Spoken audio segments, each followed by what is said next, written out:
Hello student, my self निधि शर्मा और आपका अपना चैनल सफल शिक्षा। कैसे हो बच्चा पार्टी? कैसी चल रही है आपकी स्टडी? टॉपिक समझ में आ रहे हैं कि नहीं आ रहे हैं? आई थिंक आपको एक एक टॉपिक क्लियर समझ में आ रहा होगा। बट आप क्या करते हैं? होमवर्क नहीं करते हैं अपना। अब उसको भी हमने करना है, तो लास्ट का टाइम ना वेस्ट करते हुए हम अपने टॉपिक पे चलते हैं। तो बच्चे, आज का हमारा जो टॉपिक है वो है लेंस मेकर फॉर्मूला। एक होता है हमारे पास लेंस फॉर्मूला, जो मैंने आपको करवा दिया है। प्रूफ ऑफ लेंस फॉर्मूला क्या होता है? 1/v minus 1/u is equal to 1/f। हमने बच्चे मिरर फॉर्मूला भी किया है, बट ये है हमारे पास है लेंस मेकर फॉर्मूला। ये जो लेंस मेकर फॉर्मूला है, ये हमारा डिपेंड किसके अंदर करता है? जो मैंने आपको स्फेरिकल रिफ्रैक्शन करवाया था, एक केस करवाया था आपको। लास्ट जो मेरी वीडियो थी वो स्फेरिकल रिफ्रैक्शन पे थी। तो जो लास्ट की जो वीडियो है स्फेरिकल रिफ्रैक्शन पे, उस पे मैंने कहा था कि आपने बाकी के 5 केस आपने खुद करने हैं। अगर ईमानदारी से किए होंगे तो आपको आज का लेंस मेकर फॉर्मूला जरूर समझ में आएगा। अगर आपको फिर भी लेंस मेकर फॉर्मूला समझ में कोई भी किसी भी तरह की दिक्कत होती है बच्चे, तो आप दोबारा से स्फेरिकल रिफ्रैक्शंस वाली वीडियो को ओपन करके एक बार उसको ध्यान से देखेंगे और तभी आपको वो प्रॉपर वे से समझ में आएगी। ओके बेटा, तो सबसे पहले हम यहाँ पे डायग्राम को ड्रॉ करते हैं, क्योंकि डायग्राम से ही हमारे पास सारी चीजें बनेंगी।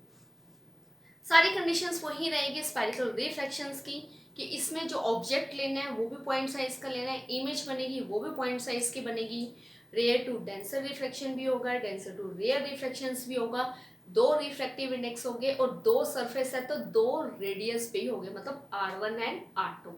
तो हमारे पास लेंस मेकर जो फॉर्मूले हैं बच्चे, ये भी हमारे पास 2 है।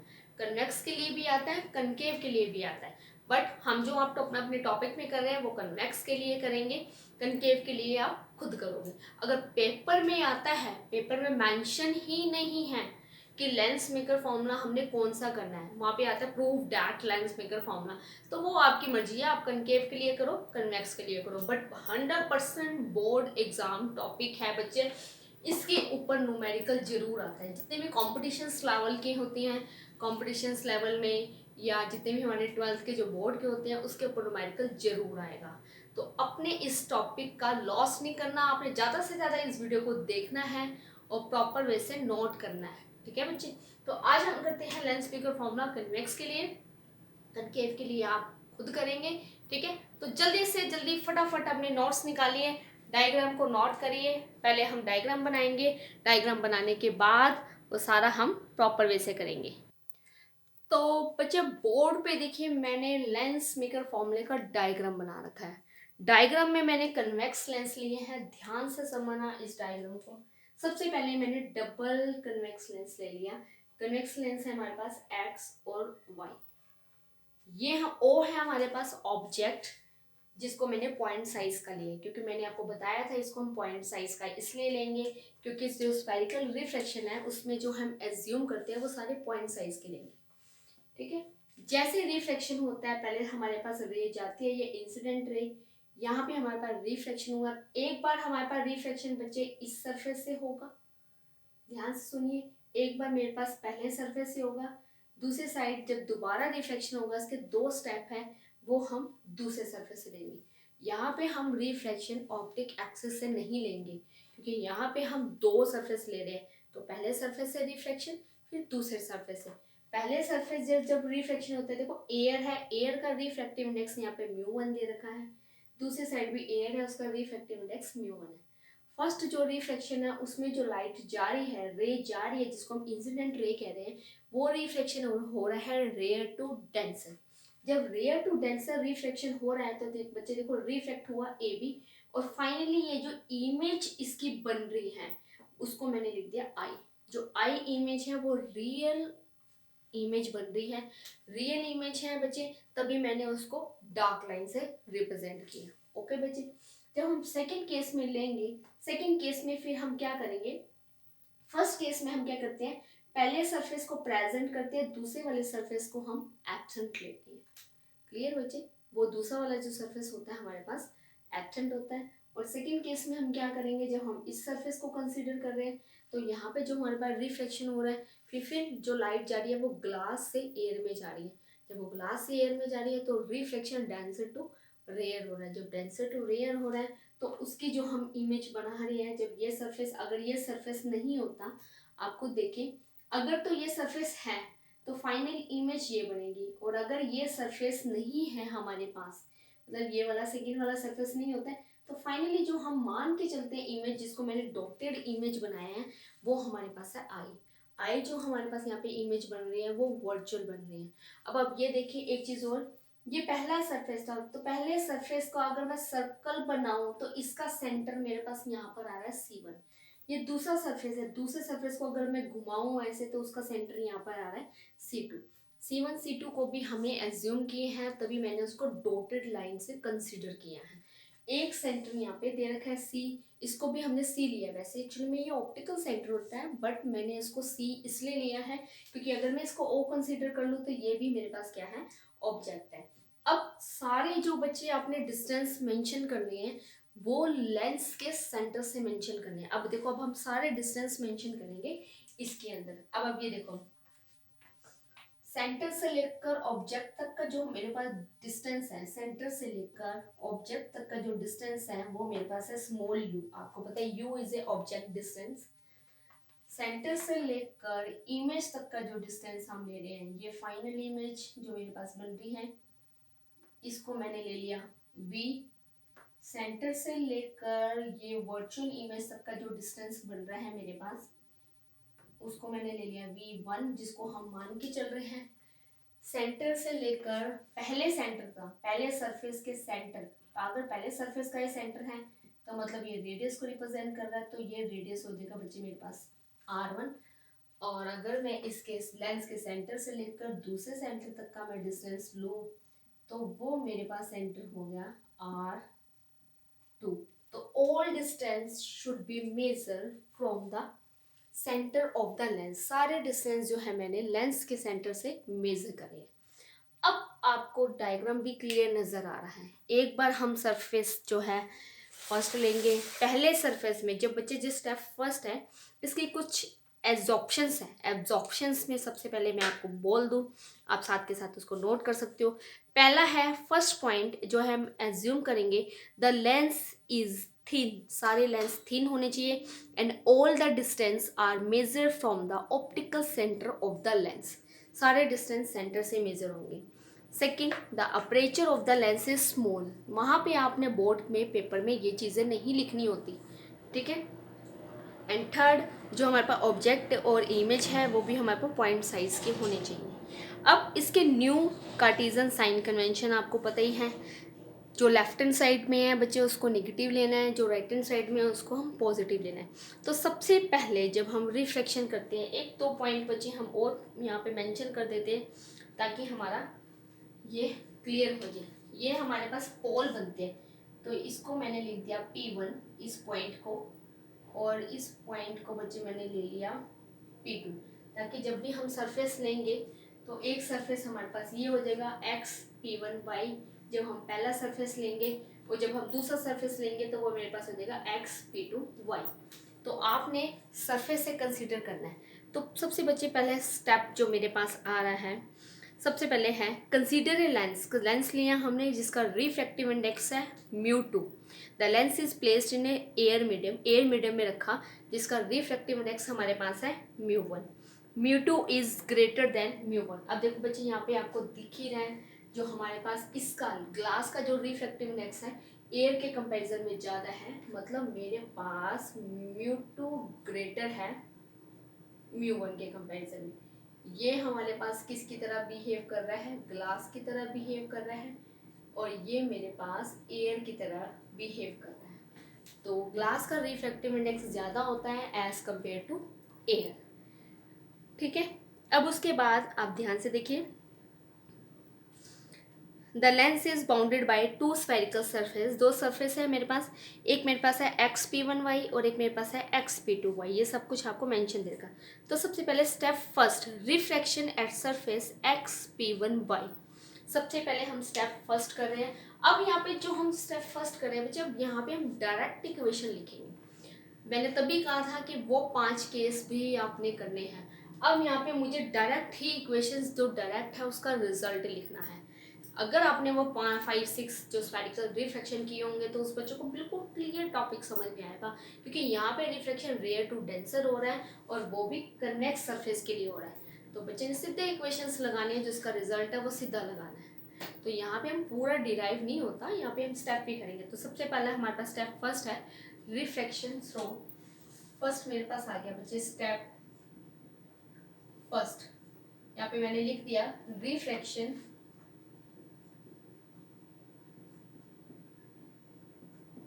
Throw x p1y surface. सबसे पहले हम x p1y सरफेस से हम क्या कर रहे हैं, रिफ्लेक्शंस कर रहे हैं। और ये जो हम रिफ्लेक्शन करेंगे x p1y सरफेस से, तो इसके अंदर हमने क्या करना है, सिर्फ हमने x p1y सरफेस को ही कंसीडर करना है। क्लियर बच्चे? तो अब ये देखो रिफ्लेक्शन, अब इसमें लेट किया, let O is a point side object है जो प्रिंसिपल एक्सिस में रखा हुआ है।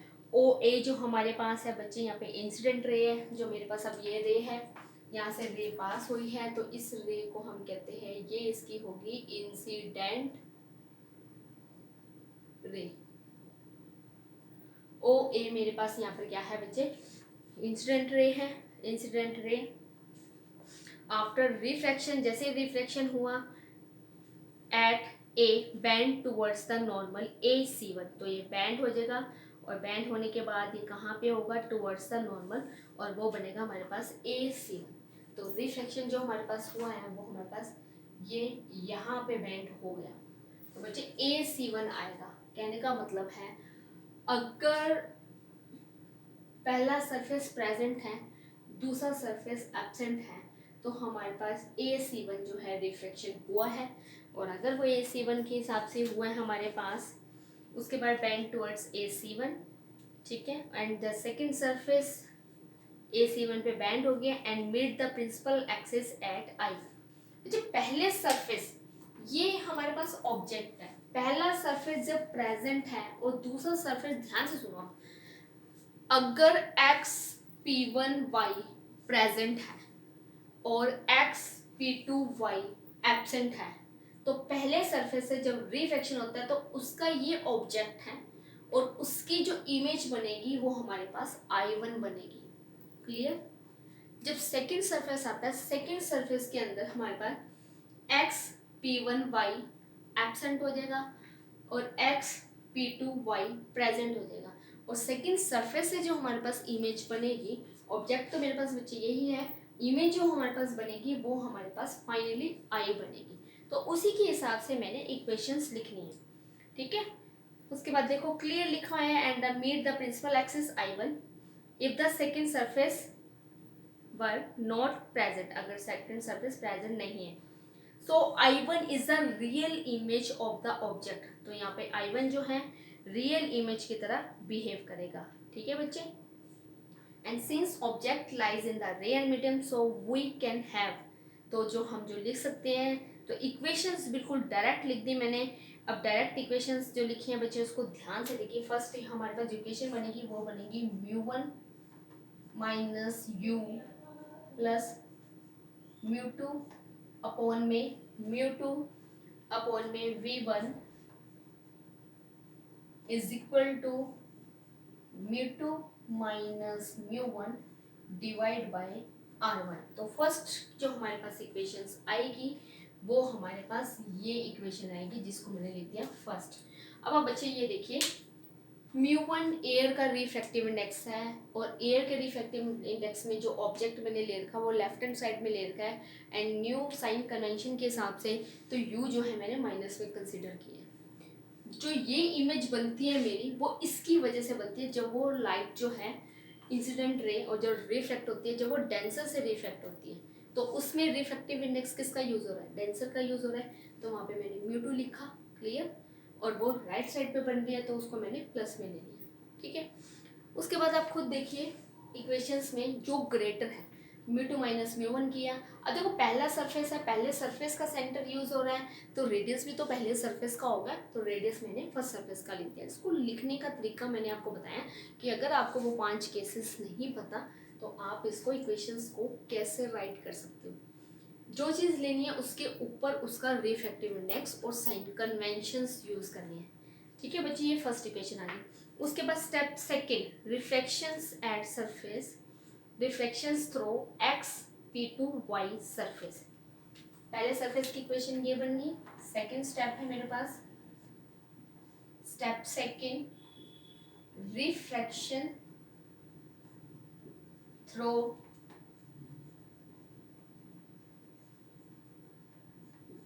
X p two y surface. X p two y surface के लिए हम रिफ्लेक्शन लेंगे। अब इस सरफेस के अंदर हम पहले सरफेस को एब्सेंट कर देंगे, दूसरे सरफेस को हम प्रेजेंट कर देंगे। तो अब जो यहाँ पे फाइनली जो मेरे पास इमेज बनेगी वो आई बनेगी। सेंटर मेरे पास जो यूज होएगा वो सेकंड वाले का होगा।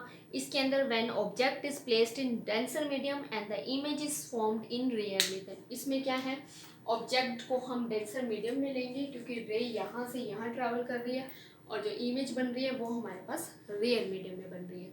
तो उसी के हिसाब से जैसे मैंने ये क्वेश्चंस को राइट किया ऐसे ही हम उसी इक्वेशंस को लिखेंगे। तो जो मेरे पास फाइनली जो इक्वेशंस बनेगी, तो हम यहाँ पे डेंसर है तो वो बनेगी मेरे पास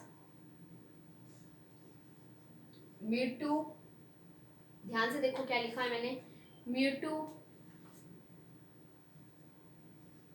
v1। अभी आपको बताएंगे प्लस माइनस साइन क्यों आया, प्लस म्यू1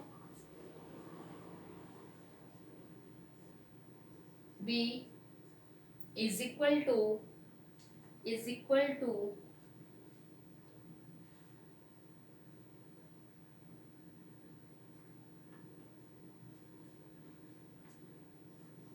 म्यू1 माइनस म्यू2 डिवाइड बाय r2।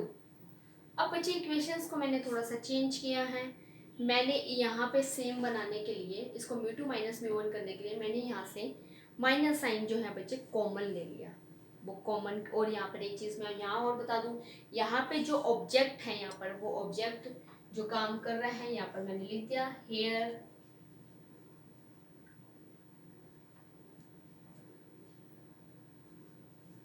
इसके अंदर जो u है यहाँ पर हमारे पास वो v1 की तरह बिहेव कर रहा है।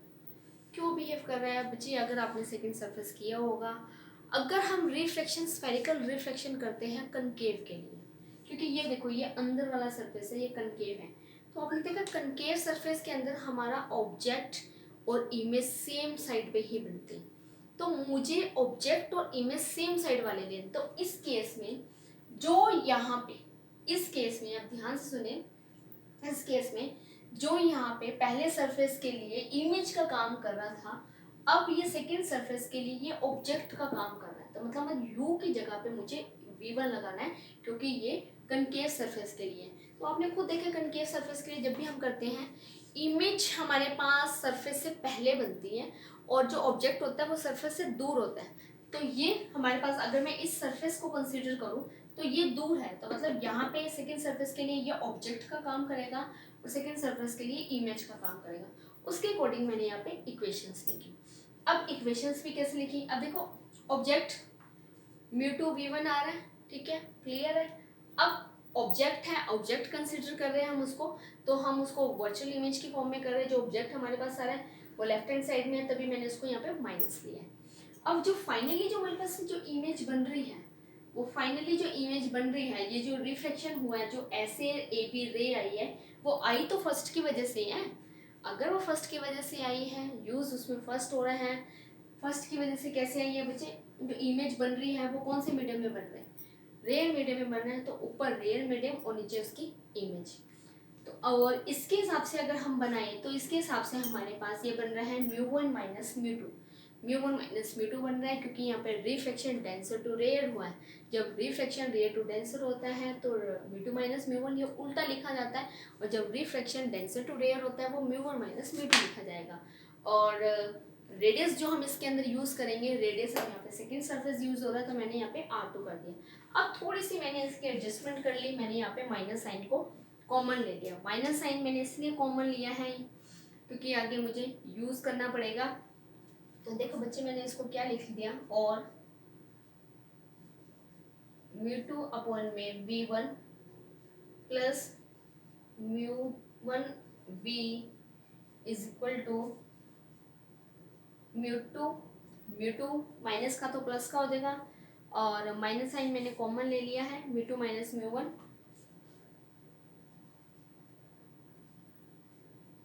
और नीचे हो जाएगा बच्चे R2, और ये मैंने माइनस साइन इसका कॉमन ले लिया। तो ये मेरे पास बनी है सेकेंड इक्वेशन। अब आप बोर्ड पे देखिए मैंने फर्स्ट और सेकेंड दोनों इक्वेशंस को राइट किया गया है। जो दोनों इक्वेशंस बच्चे मेरे पास राइट हो रही है उसको आप ध्यान से देखिए। अगर आपको प्रॉपर वैसे दिख रहा है, कोई दिखने में कोई प्रॉब्लम है तो आप बताइए। थोड़ा सा एडजस्टमेंट करते हैं इसकी। हाँ, अब आपको दिख रहा है। तो ये हमारे पास दो इक्वेशंस आ गई। अब हमने क्या करना है, एडिंग इक्वेशन 1 एंड 2, दोनों इक्वेशंस को बच्चे मैंने ऐड कर देना है फाइनली। तो यहाँ तक आप इसने नोट कर लिया है।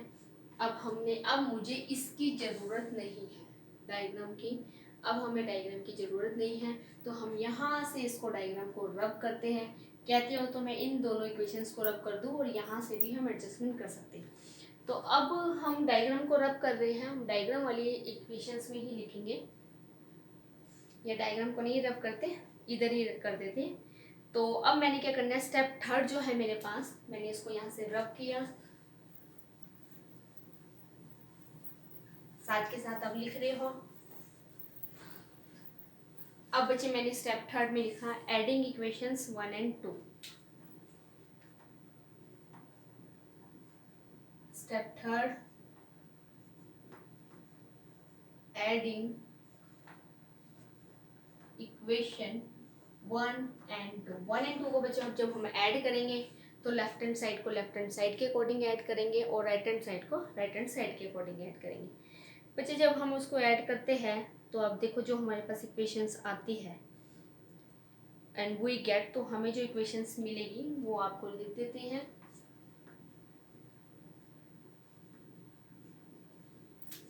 ऐड करने के बाद जो मेरे पास बनेगा, मैंने 1 वालों को इकट्ठा ले लिया, तो फर्स्ट वाला मैंने किया तो माइनस म्यू1 यू माइनस म्यू1 यू, तो वो वाली इक्वेशन आई, प्लस म्यू1 वी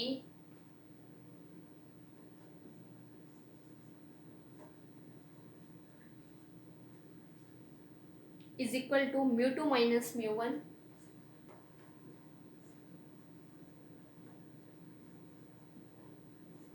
और ब्रैकेट में हमारे पास ये मैंने कॉमन ही ले लिया, R1 माइनस R2।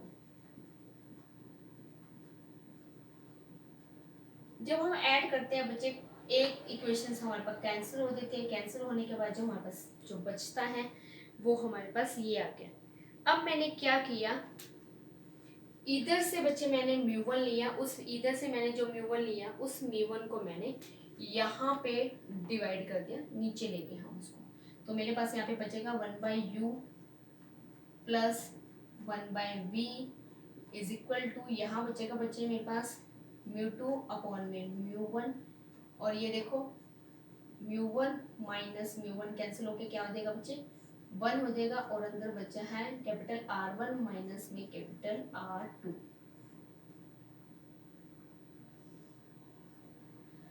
तो अब ये देखिए मैंने म्यू1 को कैंसिल कर दिया, तो मेरे पास यहाँ पर आ गया 1।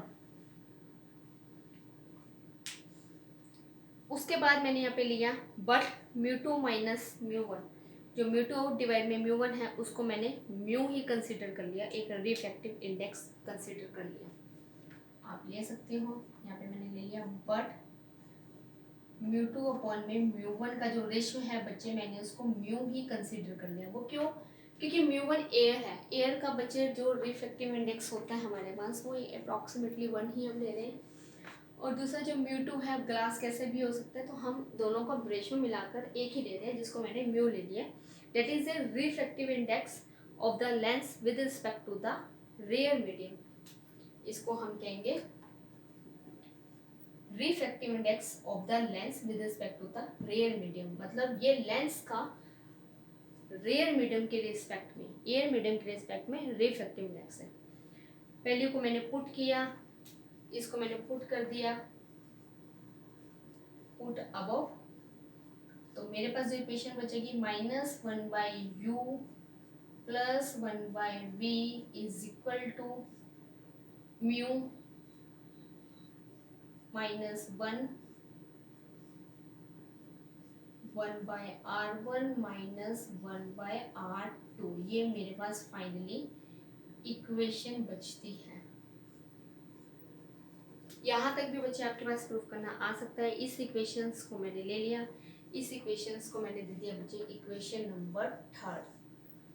ठीक है, टॉपिक समझ में आ रहा होगा। कोई चीज़ नहीं समझ में आ रही तो आप साथ के साथ समझ सकते हो। उसके बाद मैंने क्या किया, if the object is an infinitive, आगे हम निकाल सकते हैं और भी हम निकाल सकते हैं। मैंने ऑब्जेक्ट को इन्फिनिटी में ले लिया। The image is formed at the principal focus. अगर ऑब्जेक्ट इन्फिनिटी पे होगा तो इमेज कहाँ होगा बच्चा, प्रिंसिपल फोकस में बनेगी। तो v की जगह पे हम f लेंगे, या ये भी आप लिख सकते हो यहाँ पर बाय यूजिंग लेंस फॉर्मूला भी आप ले सकते हो, इसको भी आप लिख सकते हो। इसके बच्चे 2 स्टेप हैं। थर्ड इक्वेशंस के बाद कई बच्चे तो लिख देते हैं कि अगर हम ऑब्जेक्ट को इन्फिनिटी पे ले लेते हैं तो इमेज क्या बनती है, फोकस पे बनती है। मतलब u की जगह पे अगर मैं इन्फिनिटी लिख दूँ तो 1/∞ है तो 0 हो गया, और v की जगह पे हम क्या रखेंगे, फोकल लेंथ, तो इमेज फोकस पे बनेगी, 1/f बन जाएगा। एक तो तरीका ये है। एक स्टेप और है, या आप सीधा ये लिख दो bye using lens formula. Lens formula आपको पता है 1/v माइनस 1/u किसके इक्वल होता है, 1/f के इक्वल होता है। आप इसकी जगह पे पूरा डायरेक्ट 1/f भी ले सकते हो। तो जैसे स्टेप को आओगे हम वही स्टेप कर देंगे, कोई दिक्कत नहीं। हम सिंपली स्टेप कर लेते हैं। तो मैंने यहाँ पे लिया बच्चे by using lens formula. Lens formula आपको पता है, lens formula 1/v minus 1/u is equal to 1/f। इसको मैंने पुट कर दिया, पुट इन इक्वेशन 3। जब मैंने इसको इक्वेशन 3 में पुट किया तो फाइनली ये वाली इक्वेशंस कैसे बन गई बच्चे, तो यहाँ पे मैंने लिखा तो वो इक्वेशंस होगी 1/f is equal to mu -1 bracket में r1 माइनस में r2। तो ये मेरे पास फाइनली फॉर्मूला आ गया, और यही हमारे पास हमने प्रूफ करना था। 1/f is equal to mu -1 bracket में 1/r1 माइनस में 1/r2 and equations 4 is known as lens maker formula. तो ये आप इक्वेशंस लिख सकते हो। इसको मैंने लिखा इक्वेशंस 4। आपके पास इक्वेशंस यहाँ तक भी आ सकती हैं, तो आप ये भी लिख सकते हैं। यहाँ पे मैंने लिख दिया इक्वेशंस 4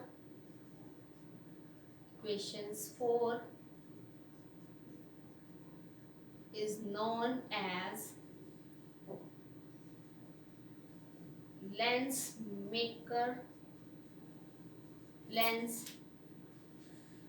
makers formula।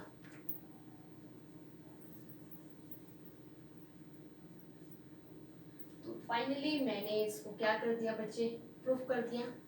आप बोर्ड पे देखिए, तो जैसे मैंने इसको प्रूफ किया बिल्कुल सेम यही प्रोसेस हमारे पास कनकेव के लिए। एक एक स्टेप मैंने इसके अंदर प्रॉपर से डाला है, तो आप उसको ध्यान से देखिए। तो अब ये देखिए मैंने डायग्राम बनाया है, डायग्राम के अकॉर्डिंग मैंने प्रॉपर वे से किया। तो बच्चे मैंने आपको बताया आपने क्या करना है, बस कनकेव में क्या चीज़ चेंज होगी। कनकेव में बच्चे सिर्फ डायग्राम चेंज होगा, सारा A to Z प्रोसेस वो ही है, कुछ भी चेंज नहीं है, सारा एज इट इज ही लिखना है। बस डायग्राम चेंज है तो थोड़ी बहुत उसकी नोटेशंस वगैरह चेंज हो रही है, बाकी सारा सेम है। बोर्ड का टॉपिक है, इसके ऊपर 3 नंबर का न्यूमेरिकल जरूर आता है बच्चे, 100% न्यूमेरिकल आएगा। तो तभी मैंने आपको कहा था कि जो स्फेरिकल रिफ्लेक्शंस हमने किए हैं, अब ये जो मैंने 2 स्टेप यहाँ पे लिखे थे, स्टेप 1 स्टेप 2 पे मैंने डायरेक्ट इक्वेशंस लिखे। अगर किसको नहीं आती, मैंने इनडायरेक्ट मेथड से भी कैसे इक्वेशंस बनती है वो भी आपको बताया कि कैसे इक्वेशंस लेनी है। तो बेसिकली हमारे पास दोनों इक्वेशंस लेनी है। पहले सरफेस में एक बार रिमाइंड करवा देता है, पहले सरफेस में हमारे पास x p2 y सरफेस जो होता है बच्चे वो हमारे पास एब्सेंट होता है, फर्स्ट प्रेजेंट होता है, और सेकंड सरफेस में ये हमारे पास प्रेजेंट होता है और वो हमारे पास एब्सेंट होता है। फर्स्ट केस में रिफ्लेक्शन रेयर टू डेंसर होता है, सेकंड केस में रिफ्लेक्शन डेंसर टू रेयर होता है, रेयर टू डेंसर और उसमें डेंसर टू रेयर होता है। पहले सरफेस के लिए जो हमारे पास सेंटर यूज हो रहा है वो C1 है, तो उसका रेडियस हम R1 लेते हैं। सेकंड सरफेस में हमारे पास जो सेंटर यूज हो रहा है वो C2 है, तो उसका जो हम रेडियस लेते हैं वो हम R2 लेते हैं। तो फाइनली उसके हिसाब से मैंने दो इक्वेशंस ली, दोनों इक्वेशंस को मैंने ऐड कर दिया। एडिट करने के बाद मैंने यहाँ पे ले लिया और इसको कैंसिल कर दिया और इसको रिफ्रैक्टिव इंडेक्स ले लिया। इसको refractive index of glass with respect to air कहेंगे, जिसको हम म्यू ले रहे हैं। इसके मैंने आगे दो स्टेप बताए थे। एक तो यही है कि bye using lens formula put कर दो। एक स्टेप ये है कि आप ऑब्जेक्ट को इन्फिनिटी पे ले लो, तो इमेज कहाँ बनेगी, उसकी फोकस पे बनेगी। वी की जगह पे एफ कर दोगे तो भी हमारे पास ये इक्वेशन आएगी। तो कभी कभार पेपर में ऐसा भी आ सकता है, आपके पास सीधा यही लिखा हुआ है, prove that 1/f is equal to mu minus 1 bracket में 1/r1 माइनस में 1/r2, और ये मेंशन नहीं है कि कनकेव के लिए या कन्वेक्स के लिए, तो वो आपकी विश है बच्चे, आप जो मर्जी करिए, चाहे कनकेव करें कन्वेक्स करें। बट हाँ, अगर मेंशन है कि ये कनकेव के लिए या कन्वेक्स के लिए, तो आपको वो चीज़ करनी ही पड़ेगी। अगर कन्वेक्स है तो कन्वेक्स ही बनाना पड़ेगा, अगर कनकेव है तो कनकेव करना पड़ेगा, तो फिर वहाँ पे हमारी नहीं चलेगी। फिर हमें बोर्ड वालों की तरफ से, बोर्ड जैसे बोर्ड वाले कहेंगे उसके हिसाब से हमें करना पड़ेगा। तो फटाफट जल्दी से इसको नोट करें, ज़्यादा से ज़्यादा वीडियो को लाइक करें, शेयर करें, ताकि ज़्यादा से ज़्यादा वीडियो बने और आपके भी हम स्टेप को क्लियर कर सकें। और किसी भी तरह की कोई भी प्रॉब्लम हो बच्चे, तो आप मेरे से इक्वेशंस वगैरह प्रॉब्लम जो है, डाउट्स आप ले सकते हैं। कमेंट करें, इनबॉक्स में करें, मेरे नंबर पे करें, व्हाट्सएप करें, जैसे मर्जी करें, और ज़्यादा से ज़्यादा अपने कॉन्सेप्ट को क्लियर करें। Stay home, stay safe. Okay, thank you.